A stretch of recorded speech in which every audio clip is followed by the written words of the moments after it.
you brave souls. Thank you for coming. I have a question with you to begin with. Did you see this slide?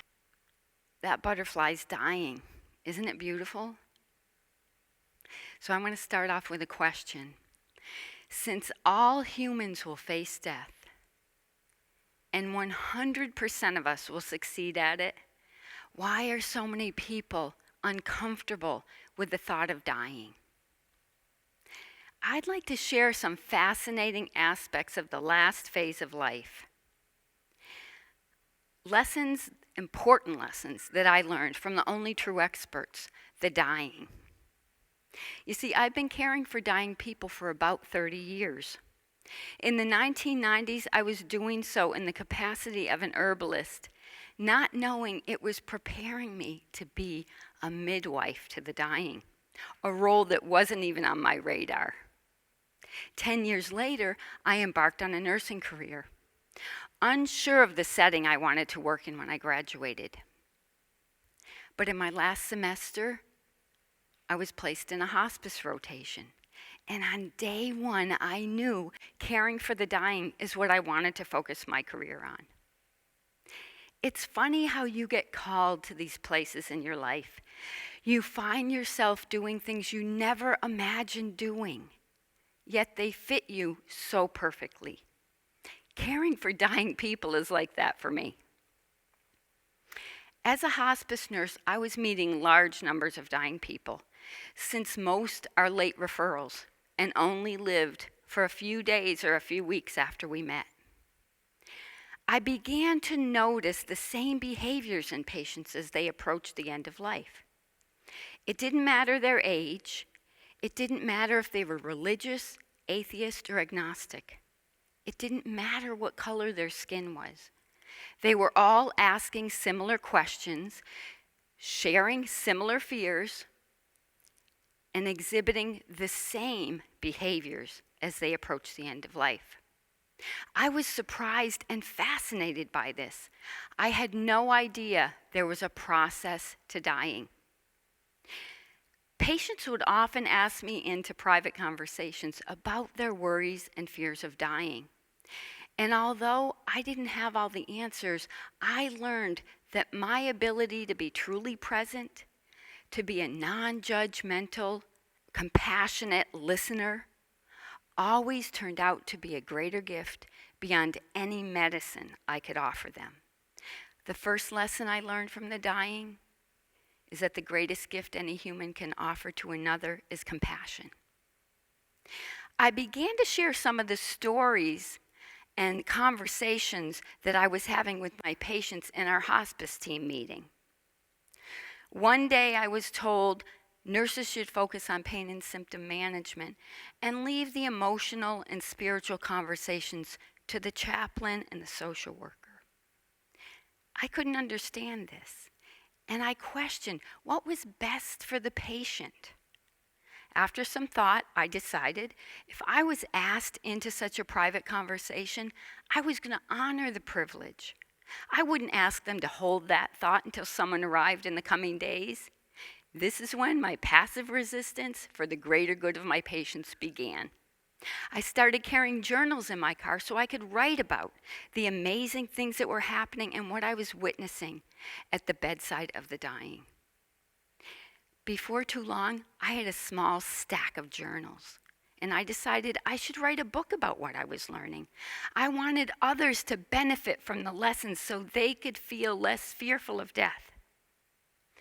It would be almost 15 years before I found a way to write the stories.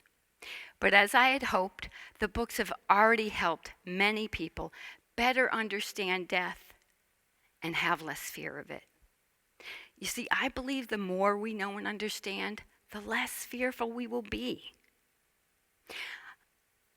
I was intrigued to learn that there are stages at the end of life, just like there are stages in childbirth, infancy, and adolescence. It makes perfect sense, right? My dying patients taught me that our bodies intuitively know how to prepare, not just for our birth, but also for our death. Think about this. When we're born, we begin life outside the womb by learning how to breathe. As death approaches, we take long breaks in our breathing, as if practicing not needing to breathe. But dying starts long before those final hours. Initially, as we approach the end of life, we begin to feel an urge to organize or clean up certain aspects of life. The procrastinators, they'll put it off. The type A's will get all their affairs nicely in order. The quick decision makers will die more quickly, while the thinkers will make a few practice attempts before they die. The second lesson I learned is that however we've managed life, we manage dying in the same way. Most people want to go out of life leaving relationships in the best possible state. We want to know that we were loved, and we want all of those around us to know we love them. The third lesson is forgiveness is powerful. Learning to forgive ourselves and others can lift burdens and suffering from the soul. I discovered this practice alone can make for a more peaceful final stage of life. It doesn't mean sweeping things under the rug. It means deciding to let go and not allow it to burden you any longer. Set yourself free from it, no matter what it is.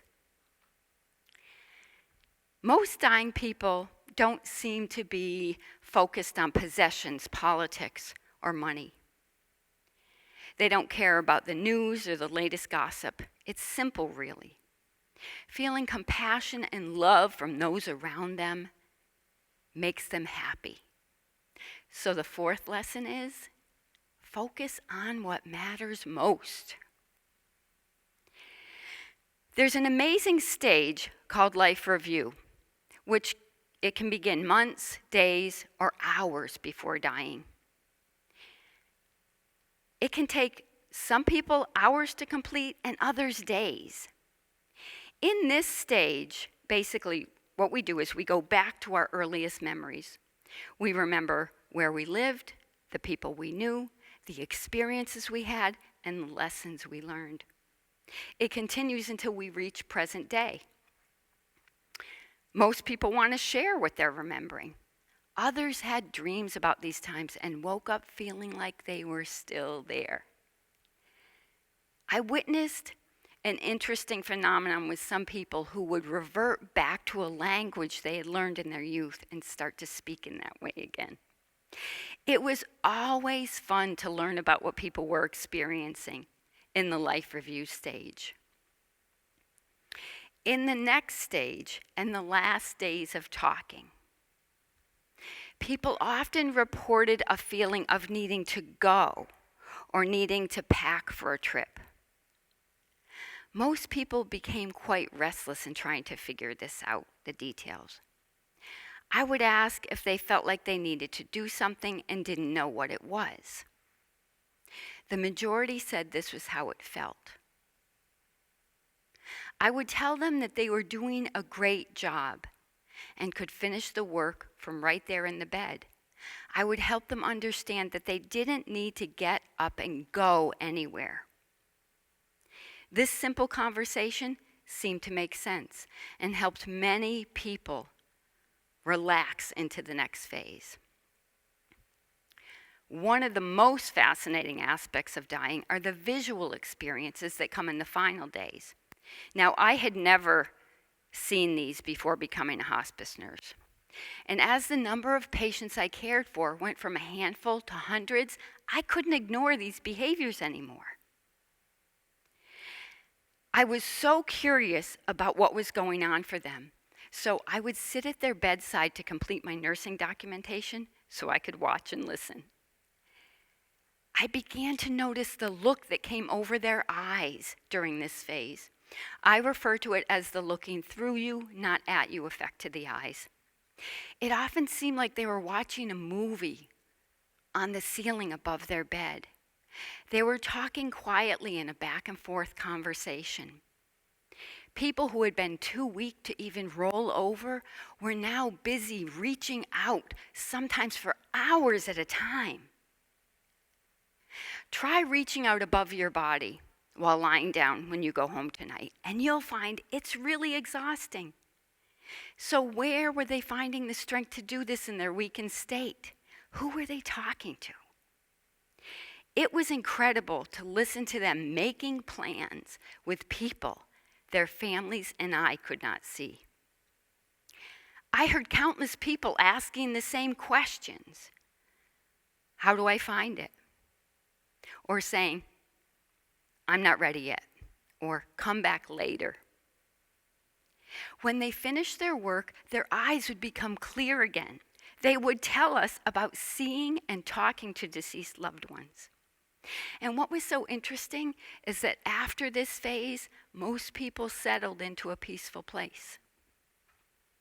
The fifth lesson seems to indicate that we will all experience this ability to communicate and connect in the days before our death.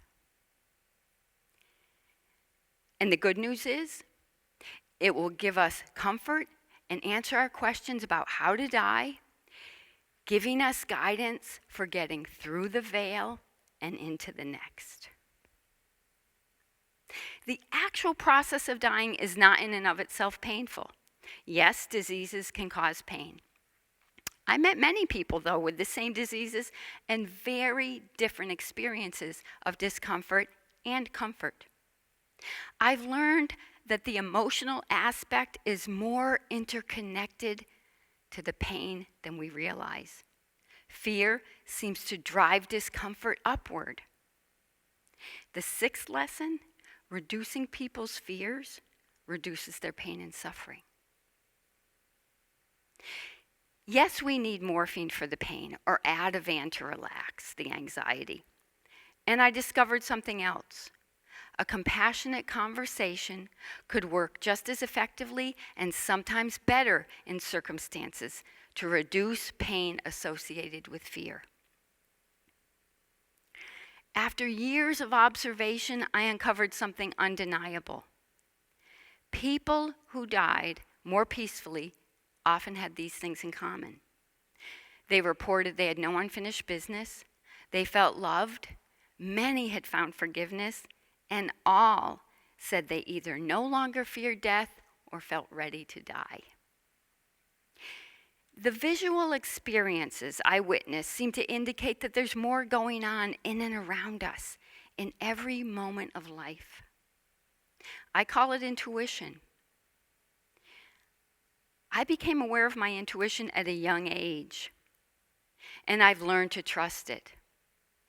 I've had many intuitive dreams guiding me about a future situation and what my role should be. I often will find myself in a situation where I'm saying or doing something that's coming from a place of knowingness that's beyond my usual thoughts. I've learned our innate wisdom is never wrong. This intuitive aspect is real and every human being has it. It's not a superpower. How we connect to it and trust it is our choice.